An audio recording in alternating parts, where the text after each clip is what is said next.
So we're still getting the fallout from Pete Hegseth's concession of Ukrainian territory and concession of Ukrainian NATO membership,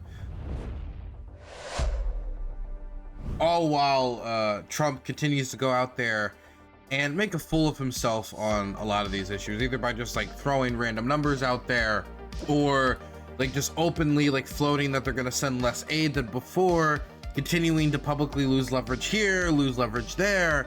And when you advertise that you're going to come in with a peace through strength strategy, and within the first 24 hours of your administration, the same 24 hours with which you said you were going to end the war, you say, oh, well, you know, we haven't really ended the war, but we're going to go hard with sanctions if they don't come to the table. And then as you finally have this phone call with Putin, the only things we hear after we're hearing public concessions of, oh, you know, pre-2014 borders, you know, Crimea, Donetsk, you know, that's not really all that likely, is it? And NATO membership, I don't really want to do, that's not really likely either. You can see this, you can see that. Oh, American troops in Ukraine, you know, that's not really going to happen either. That's not happening. So you make this concession, that concession, that concession. Which that last concession, that's how you build deterrence. You don't need 50,000 American troops in Ukraine to build deterrence. You have 500 American troops in Ukraine backed up by a European contingent. The fact that those 500 troops are there acts as a deterrence factor because the Russians know they would have to bomb them to invade, therefore triggering a war with the United States. This type of deterrence exists in a bunch of different countries, like Estonia, Latvia, Lithuania, a bunch of countries that don't have a large enough force to stop an invasion of their own, but have a large enough force to create a deterrence factor amongst an alliance of 1 billion strong. And he just gave it up publicly in order to what? To initiate talks? To initiate a conversation? And so I'm a little frustrated. I'm a little frustrated. It'd be one thing if he said, like, you know, we don't really know if Ukraine's going to be able to get it. It'd be very difficult. And so it's something we're going to have to talk about at the table. It'd be one thing to say something like that, or for these things to come out alongside some concession of Russia's not going to be able to hold on to all the territory that it holds on to right now in order for it to have peace. In order for it to get Kursk back, they'd be like, oh, well, okay, that means some sort of concession. That means maybe they'll get Mariupol back. Maybe they'll get Mariupol back, but they won't be able to get this. But we heard nothing. We heard nothing. It was just concession, concession, concession before negotiations had even begun, while this man had projected a peace through strength approach, and we haven't had a single aid package to Ukraine approved. The only thing, as of recent, of note in the matter is instead we're hearing about hundreds of billions of Ukrainian natural resources that are being negotiated out of the Ukrainians. So the Americans had enough time to negotiate out of the Ukrainians hundreds of billions of dollars of resources and give all these concessions, but no time to get any out of the Russians. Okay, well, I wanted to check out the fallout for all this. And I wanted to start it with Donald Trump, because we're going to start with Donald Trump, and then we're going to go to Pete Hegseth.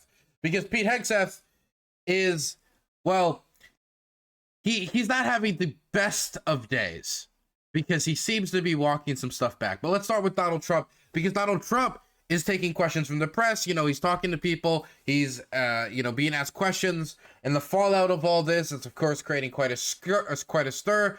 And he said quite a few things that I wanted to highlight. The first thing I wanted to highlight is that Trump said that Russia invaded Ukraine. Now, mind you, he's already in deep enough crap right now with this. He already has to sell this to a public that is still widely sympathetic towards the Ukrainians, supports the Ukrainians, and with an alliance across the Atlantic right now that is a little, to put it lightly, in panic mode. Is this a pro birch tree stream? I don't know what that means, but thank you for the $5. I like trees. Trees are cool. So I wanted to listen to Donald Trump say this quick. Listen to this. Donald Trump says that Russia invaded Ukraine because he says Biden said Ukraine could join NATO.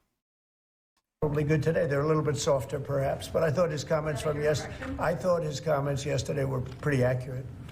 I don't see any way that This is a reference to Pete Hegseth.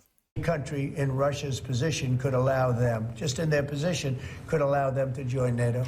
I don't see that happening. And long before President Putin... Estonia, Latvia, Lithuania, Finland. I mean, Russian troops on the Finnish border have decreased since they joined NATO. But whatever. What am I supposed to do? Trump, answer me. Respond to me on Twitter, on Truth Social. Russia was very strong on the fact that I believe that's the reason the war started, because Biden went out and said that they could join NATO, and he shouldn't have said that. As soon as he said that, I said, you know what? You're going to have a war now, and I was right about that. This is. He didn't say that. I said that to my assistant. Who? He goes to another school. It's a war that would have never happened if I were president. You don't think it's President Biden's fault, not President Putin? I mean, he's the one. I think Biden is incompetent, and I think when he said that they could join NATO, I thought that was a very stupid thing to say. Given an opportunity to put the blame at at Putin's feet in any way, still doesn't. Okay. So, Ukraine was no closer to joining NATO than it was in 2014, than it was in 2012, or 2011, or 2010. Hungary was still not on board. France was still not on board. Germany was still on board. Still not on board. And guess what? Even Joe Biden's administration was still not on board. Joe Biden did not say that Ukraine is about to join NATO, or let's have Ukraine join NATO right now.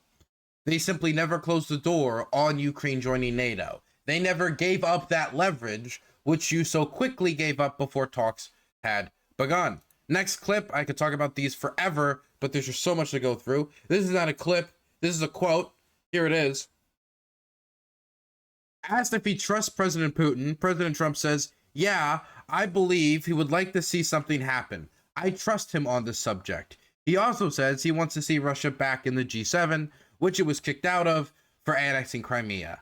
I think Putin would love to be back. Now, of course, in order to not be a biased, horrible man, let me include what Jeff Claren and many others have included in the comment section. You left out the part where Trump said, this should have been done by Biden years ago. I know he's a friend of yours. He's a friend of CNN. That's why nobody watches CNN. This is not wrecked.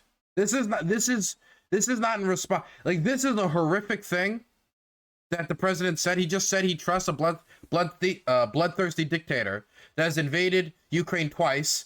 That when he invaded in 2014, he said he wasn't invading the whole time and lied. When he said he was going to invade, he said he wasn't going to invade in 2022, lied, and then invaded. And now you're going to trust him now? It'd be one thing for Trump to say, I don't trust Putin, but, you know, we can verify things. No trust, verify. Not trust, verify. Or it's not about trust. It's not about having trust. It's about having the strength to know you have trust in your strength, so that they would trust in your power. You don't trust them as somebody who wouldn't take advantage of you. You would trust that they would see the strength of American power and understand that it's not in their best interest to cross them. Like something like that, and be like, okay.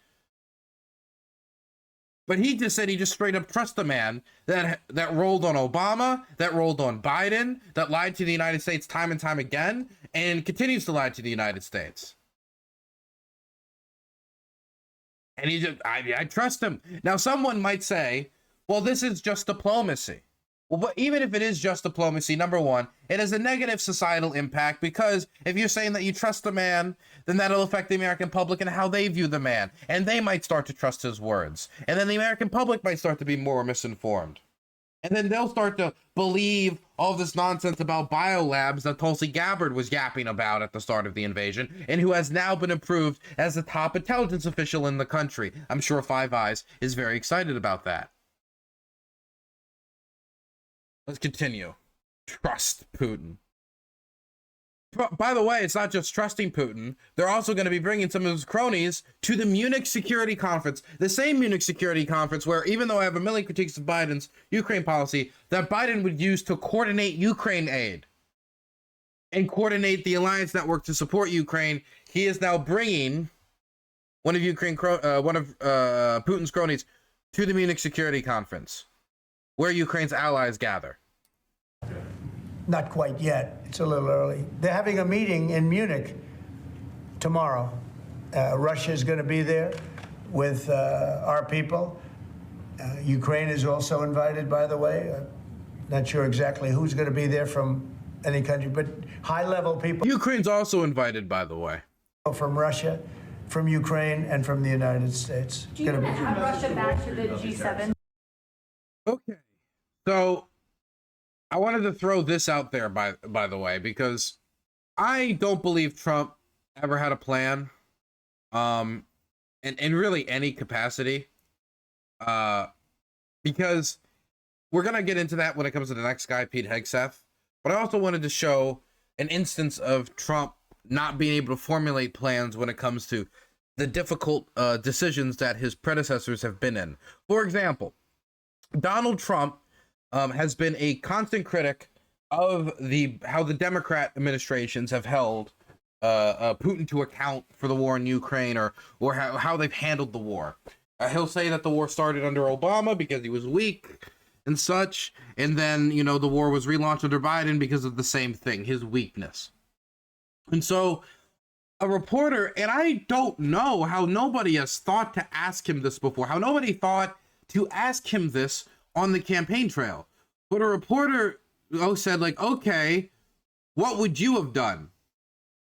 What would you have done in 2014? Donald Trump, you know, you say it was Obama's fault. What would you have done differently than kicking Russia out of the G7?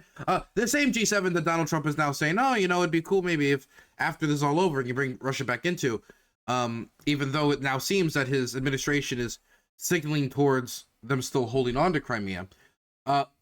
Listen to his response to this, I think, more than fair question of what would you have done if they annexed Crimea under your administration, if you were president in 2014? Part of the G20. They kicked them out, of course, because they illegally annexed Crimea. I mean, how would you have responded if Russia invaded or took over? They took Crimea during Obama. 2014. They took, well, now they're looking to take the whole thing. Then they took a big chunk of land and people, as you know, during Bush. And now they're trying to take the whole thing during Biden. You know, the only one that didn't give them anything is Trump. They never took anything with Trump, nothing, not 2 inches of property of land. But Crimea was Obama, and then Bush gave him a lot, if you remember. Yes, it was Obama. And then, in fact, it's a sort of a standard little phrase, and Biden's giving him everything because this is a... He says nothing. He didn't answer the question. What would you have done? He said, it happened under Obama. Under me, it did not happen. It happened Obama. I'm happy we have this brilliance in the White House guiding our policy on this. When he was asked about Pete Hegseth giving up this leverage in negotiations around territory and such, Donald Trump was asked this directly by a reporter, like, hey, like, Pete Hegseth, do you think him taking away your negotiating abilities in any way by removing this leverage? By taking away some of the, like, basically saying that Ukraine's going to give up territory right off the bat? And then Trump just answers through a non-answer that's just as confusing. Listen to this. Do you think that as far as your negotiating tactics go, did Pete Hegseth take away some of your negotiating abilities with Putin by taking Ukraine's sovereign integrity off the table, by taking... No, I haven't done that. I'm backing Ukraine. I'm backing Ukraine. Don't say that. Don't say that. Don't say that. No. Stop. Bad journalist. Get the squirt gun out. JD, get the squirt gun out. See JD Vance the first time on television in a month. Man, he's the vice president. Where is he? My God, he's less visible than Harris was. Anyway, the reason he's saying that he's still backing Ukraine is that despite the fact that he's giving up these concessions, and again, he avoided this question, what he thinks is still backing Ukraine is that he will still continue to send aid in exchange for Ukraine's mineral resources, no longer in exchange for the credibility of the United States and upholding its agreements that it's made previously with Ukraine. So we're getting security on our money. We're going to have it secured by, they have rare earth, and they have oil and gas, and they have a lot of other things, and we're asking for security on our money. So does it mean you are not sending any more They've agreed to it. Ukraine has agreed to it. Does it mean you are not sending any more aid to Ukraine? No, we are, but we want it secured, and the money is going to be secured. When will the U.S. stop sending funding? When will the U.S. stop sending funding? Because if we didn't do that, then By the way, can we stop calling it aid if we're exchanging it for raw mineral resources? We're just selling them weapons at that point, right? Would say he won. We're the thing that's holding it back. And frankly, we'll go as long as we have to go because we're not going to let the other happen. This is why it's so confusing. See, this is the type of language that you would expect from a president trying to strong arm the Russians in the negotiation. This last 10 seconds, if this is all Trump has said about, if he just said this last 10 seconds and nothing else, he would have a 99% more effective Ukraine strategy. That then Putin would say he won. We're the thing that's holding it back. And frankly, we'll go as long as we have to go because we're not going to let the other happen. If he says something like that, then it puts the Russians in a position like, oh, damn. So we either have to win the war outright through American and European support through the next possible 4 years of fighting, which is going to be a monumental task that's going to take extreme political hits. And we don't know if we can even sustain, we certainly can't sustain it when it comes to armored vehicles. Already half of our ammunition is North Korean. We've already lost hundreds of thousands of men to death and more to wounds on the battlefield. This has cost the state immensely. Our economy is starting to be put under more and more pressure as inflation and the cost of living continue to go up, and as interest rates continue to go up, as construction projects continue to plummet, as they no longer have the capital to work, as the commercial banking sector carves itself up to keep the Russian war machine afloat. This would be the type of pressure you would apply. The type of pressure you would apply that then later you could announce, hey, maybe, you know, Ukraine's not going to join NATO, but also, you know, we know that Ukraine's going to be getting the land, a lot of the land that Russia controls right now back. Or, hey, we also know that Ukraine is going to be getting European Union membership at this date and this. Like, it's just something. But we've gotten nothing but concessions. Nothing but just blabbermouth. And this last 10 seconds, again, if he just said this, 99% more effective Ukraine strategy. Let's move over to Pete Hegseth because, you know, he was talking to, people were asking about Pete Hegseth undercutting him. That Pete Hegseth was basically like taking away his leverage by giving away all this negotiating power right off the bat. And I wanted to read you this from the Secretary of Defense, from Pete Hegseth, walking back his statement from yesterday that a negotiated settlement is not likely to end with Ukraine and NATO. Now, this is not a walk back of the territorial concessions pre-2014. Thank you, JP, for the $2. I appreciate that. Thank you. Nazis in chat? Oh, boy.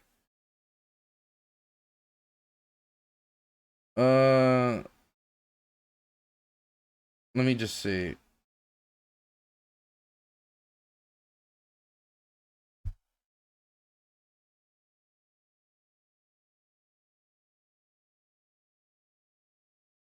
If this person isn't a Nazi, I'm not gonna be happy because you're distracting me.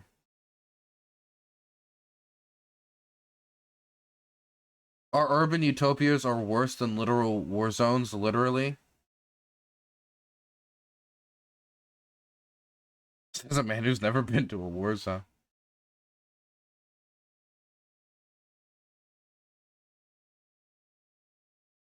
Why isn't Europe stepping up to save their neighbor? Why is this my job? Steps and disband them, but I was told to look at this. JP wanted me to look at it.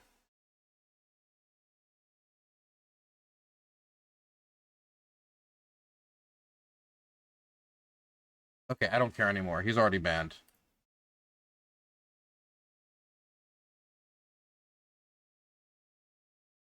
God damn it, where was I? Fuck.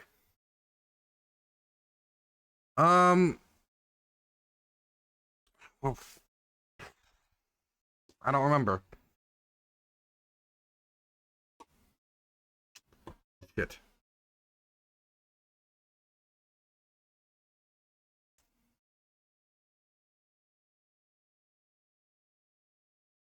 I guess I'll just start over. Fuck.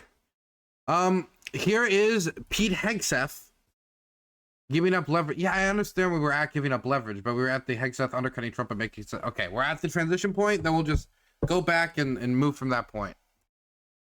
My goodness.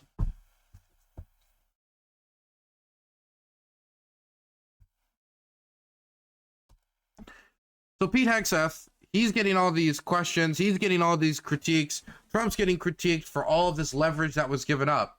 And so he goes out there and he's not walking back his territorial concessions. He's not walking that back. He's not walking back what he said about Ukraine not getting its territory back pre-2014 and retaining its territorial integrity.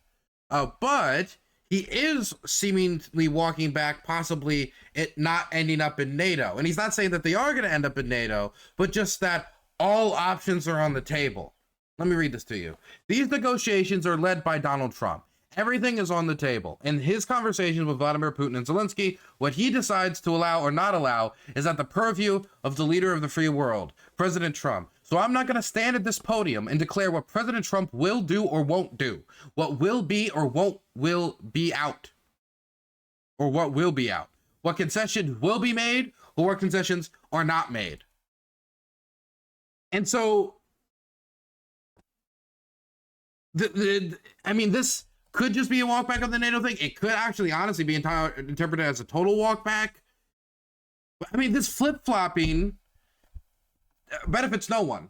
This, oh, you know, they're probably not going to get this, they're probably not going to get this. Well, you know, this is not a concession I'm giving necessarily. And just keep it consistent. Just say something like NATO membership isn't the only way to protect Ukraine. That is a diplomatic way to say that Ukraine might not end up in NATO at the end of this while keeping it on the table. There's a lot of smart diplomatic language to use. This was Pete Hegseth's first trip as our defense secretary. This was his first overseas trip, his first day on the job talking to world leaders, and he's already flip-flopping, walking back statements, trying to retain leverage for the administration that they've already given up. And look, okay, they might be able to get some of that leverage back, but if they're giving this position up, if Hegseth's going out there and saying, pre-2014 borders, this, and then Trump's coming out afterwards and saying, oh, I think he talked a lot of sense, which is what Trump said. Even if you walk it back afterwards, even if you end up getting some sort of concession for it, you're taking the power of the leverage out of it. Because they're like, oh, this is something that the Americans will give up easily. We can get something very little for this. Maybe if we just return some of the artifacts we stole, then we can keep Crimea. Maybe if we just return, you know, a few of the children that we kidnapped, then we can, you know, we have no clue. We have no clue how much leverage exactly has been lost because, you know, it's not like a simple mathematical equation. It's like, boop, boop, boop, we've lost 5% leverage. But this flip-flopping isn't good. This implies to me that they quite literally don't have a plan. That not only were they not going to end the war in 24 hours, they didn't even have a concept of a plan. It's worse than the healthcare situation. Then they had a concept of a plan. Now they don't even have a concept of a plan. They're just going out there and swinging to the fences, trying to find some way to make Donald Trump's preposterous campaign promise seem semi-deliverable, even though the promise has long been broken. Now let's listen to Pete Hegseth continuing to make a fool of himself. Listen to him say that there was no aggression between 2016 and 2020 from the Russians.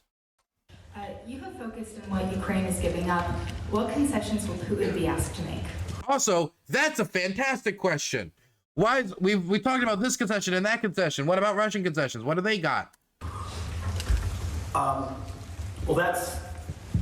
I would start by saying the arguments that have been made that somehow coming to the table right now is making concessions to Vladimir Putin outright that we otherwise, or that the president of the United States shouldn't otherwise make. No, it's not the coming to the table to talk. It's the things you were saying before you sat at the table to talk. I just reject that at its face. There's a reason why negotiations are happening right now, just a few weeks after President Trump was sworn in as President of the United States. Campaign speech. Vladimir Putin responds to strength. And what strength has he shown? What has he done? What new sanctions has he implemented? That's the only thing he actually threatened. Where's the new sanctions? In 2014, he invaded Crimea, not during the presidency of Donald Trump. Over 4 years, there was no Russian aggression. I don't need to listen to the rest of this. This is a lie. The Russians attacked Avdiivka in 2017. There was Russian aggression. It was just semi-frozen aggression. I mean, okay, would we say if the cartels killed like 6 American soldiers in southern Texas, would we say that's not like aggression? That's not aggressive? That's not aggression? I mean, there was no aggression. Trump carried on the status quo that was continuing before. It just happened that another large-scale wave of fighting or a giant expansion of the war did not happen. You could say that under Trump, the war did not expand, but to say there was no aggression is either to lie or to just be completely misinformed and misinform the public with you. Either is bad. But don't worry, because he does have slogans. Like President Eisenhower, this administration believes in alliances, deeply believes in alliances. But make no mistake, President Trump will not allow anyone to turn Uncle Sam into Uncle Sucker. This was a really interesting back and forth I wanted to show. And then I wanted to read more of this back and forth from a journalist, because there's only like a little clip here. As President Trump has said, but it's not enough. Nor is 3%, nor is 4%, more like 5%. Real investment, real urgency. We can talk all we want about values. Values are important. But you can't shoot values. You can't shoot flags, and you can't shoot strong speeches. There is no replacement for hard power.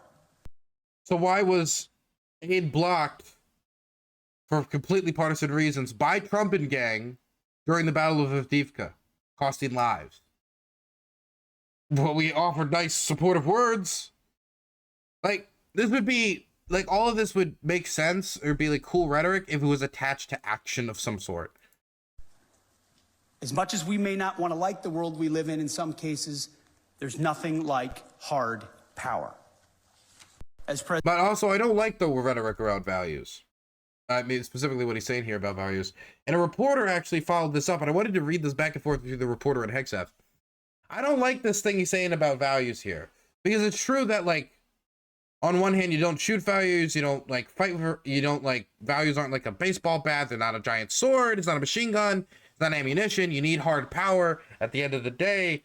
But I mean, the values you defend and the values you fight for does affect the willpower of the people who are fighting. It does affect, you know, if you're fighting to defend your home, it affects the environment that you're fighting in. It affects how hard people will fight. It will affect how long people will be willing to fight for. And you could say this to any number of resistances throughout history that have taken on empires, Russia included. But it is true that they need hard power.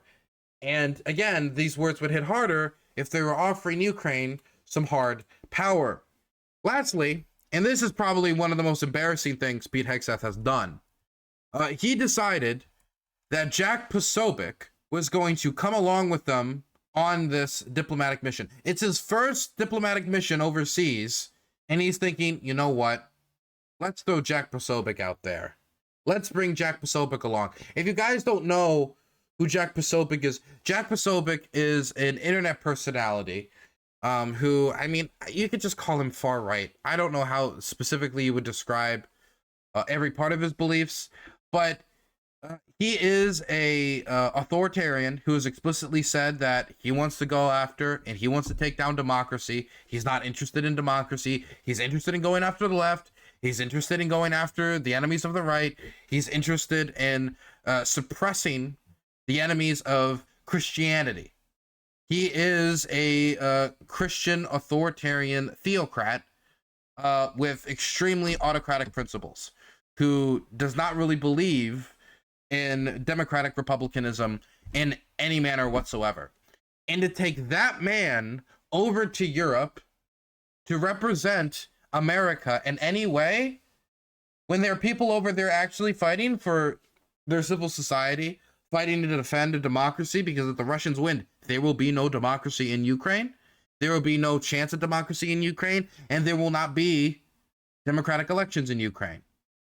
I've seen the occupation officials that the Russians have appointed, and they are people who view the Ukrainians as lesser than. They are people who, to be quite frank with you, are scum. And now we have this man, Jack Posobiec, representing the United States over to those people fighting against a occupation and authoritarian takeover. It's honestly embarrassing that this man is shown around as somebody who shares a country with me, even more so that it's our government doing it. Now, I wanted to show some of the fallout internationally. I didn't want to just show domestic fallout or fallout specifically around American officials. So I wanted to show some Japanese netizens. These are people in Japan responding to Pete Hegseth's statements about territorial concessions and NATO membership in reference to Ukraine. Let me just read some of these.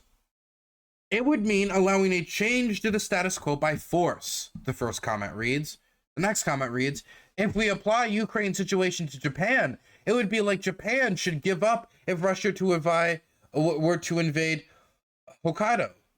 The next comment reads, America, Ukraine should give up its territory. So scary. Next comment reads, does this mean the one who invade wins? The next comment reads, Japan should give its territory to Russia, Kyushu to South Korea, and Shikoi, I'm sorry, I don't know all of these Japanese territories, to China. Honshu alone is enough for Japan. Donald Trump was supposed to go out there and restore respect for the United States. He was supposed to bring about peace through strength, not peace through concession and give you this and give you that, give you this, and not really get that in return. And how about you just give me your resources? We'll take the advantage to bleed Iraq. We'll take the opportunity to bleed the rock. This is not restoring respect for the United States. This is not installing confidence that America is a reliable ally in our partners. This is not restoring any respect for the United States anywhere outside of, I don't know. I mean, not even in Russia. I don't even think it's doing it in Russia. I mean, I don't think it's doing it anywhere. How does this benefit the United States to negotiate in this manner? It's the type of negotiation you would expect if somebody was inexperienced, say a Fox News host, and somebody didn't have a plan, say the President of the United States. Next international backlash. Now, I don't want to show the statement of every single foreign official, so I just want to give you a general vibe by one of the leaders of a G7 country. This is the Prime Minister of Canada. Not the Prime Minister of Canada. This person is running to be the Prime Minister of Canada. Sorry. As long as I am the Prime Minister, there will be no invitation for Russia to join the G7 table in June this year. We will not turn a blind eye to war crimes and attack on another country's sovereignty. Now, the reason I'm using this one is this just seems to be a general vibe that I'm getting from a lot of the European countries of either we need to do what is necessary to stop Russia's normalization back into the European community. This is not all countries, by the way. Hungary might be a little different. FISO might be a little different. Or we need to do what is necessary to act right now to shore up Ukraine now that continued support for the United States is uncertain, and we can already see territorial concessions or other concessions already readily being made.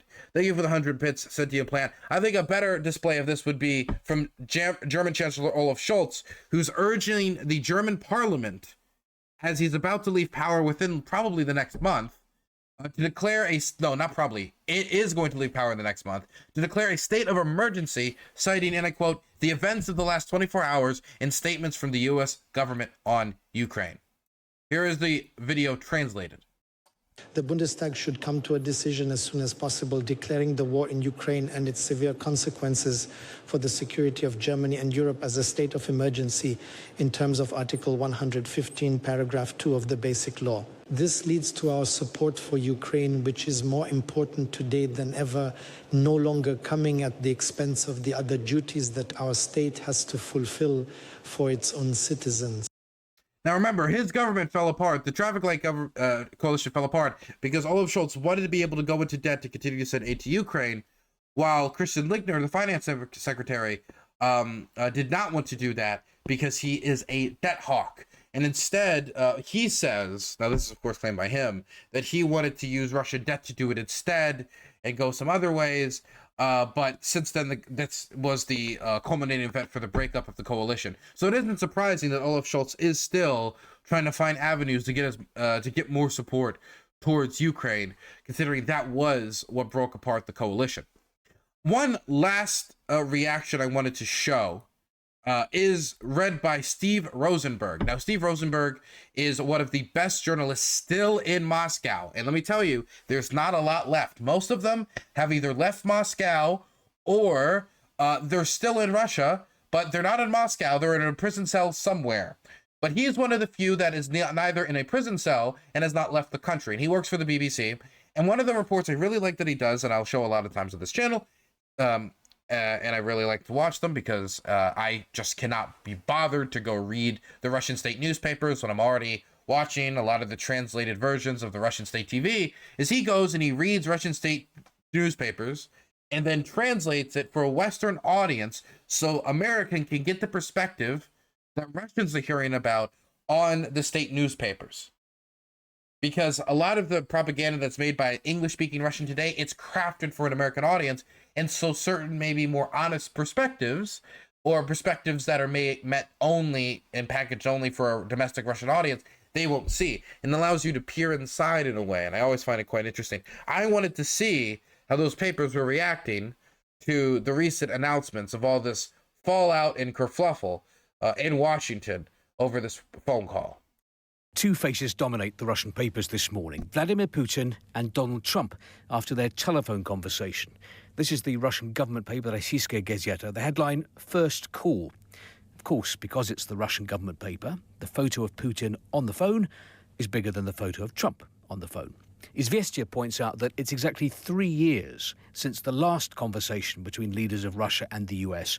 Joe Biden last spoke to Vladimir Putin on the 12th of February 2022. That was a last-ditch attempt by the White House to talk President Putin out of invading Ukraine. The paper writes that, of course, the conversation between the two leaders is a positive signal for the start of a process for resolving international crises. One political pundit comments on the call, this is necessary for the start of a dialogue, but it is not enough. Much will depend on the work that will go on at lower levels. Donald Trump also spoke to President Zelensky by phone. Another political analyst quoted by Izvestia believes the order in which these calls took place is important. First, Washington called Moscow and only then Kiev. In doing so, it made it clear to Ukraine the fate it can expect. The call put a big full stop to Russia's so-called international isolation. So, in Russia, domestically in the papers, many view it as a win, a PR win for Russia, that Russia is re-entering the international community. And when you hear Trump talking about its re-entering of the G7 and such, that's something that could buoy that. But not only that, since it was Trump and Putin and then Trump informed Zelensky afterwards, they seem to take a signal for that of the priority of Trump and Putin making a deal and only Zelensky being included afterwards, i.e., one of the big demands that the Russians have been making up to this point have been, we don't want to negotiate with the Ukrainians. The Ukrainians can't be at the table. We only want to negotiate with the United States. And we shall determine the future of Ukraine. So the Ukrainians don't get to determine the future of Ukraine. And this could be a signal that that's the way this is going because of how this started. And so I think that they read that as a positive signal, because then it's easier to divide up a people when it's just two empires talking about a piece of land and not people talking about their homes. Kommersant wonders, might Donald Trump come to Moscow for the 9th of May? That's Victory Day, and what will be the 80th anniversary of the defeat of Nazi Germany.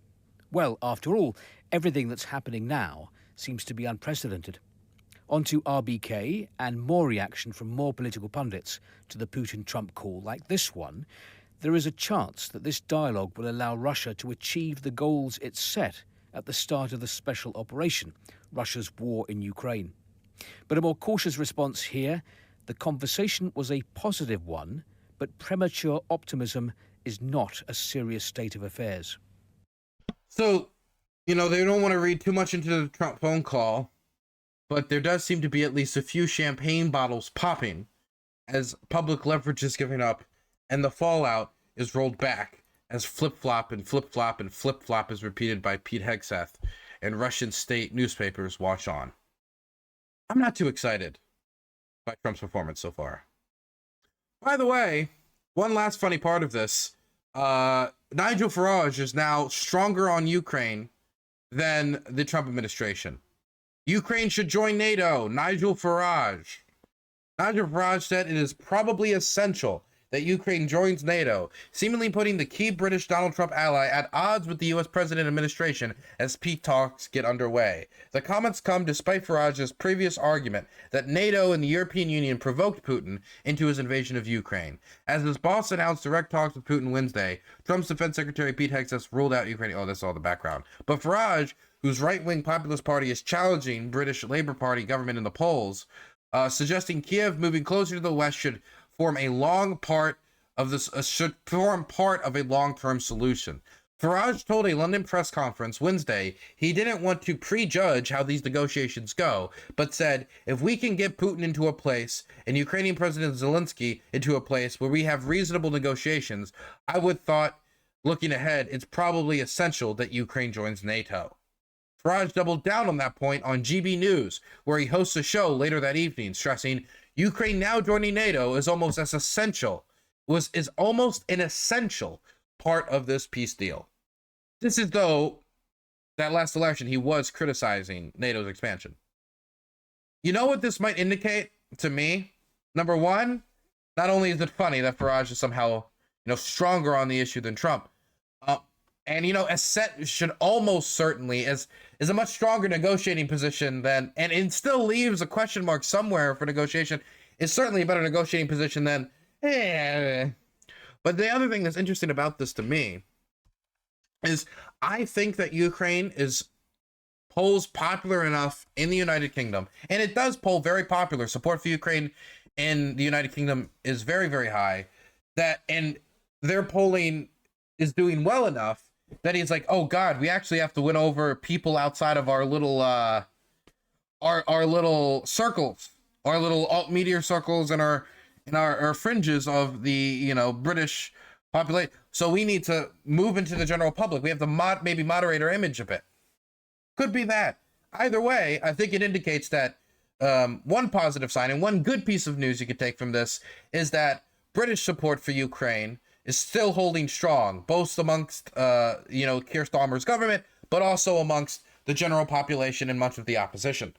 And I have heard statements from British officials that they do want to double down on aid for Ukraine and possibly send more in the near future. Whether that comes with actual announcements and the shipments of aid, we're gonna have to wait and see, because all talk and no action does nothing. Please, my identity's been stolen. I don't need any more AI pictures of cats fighting dogs.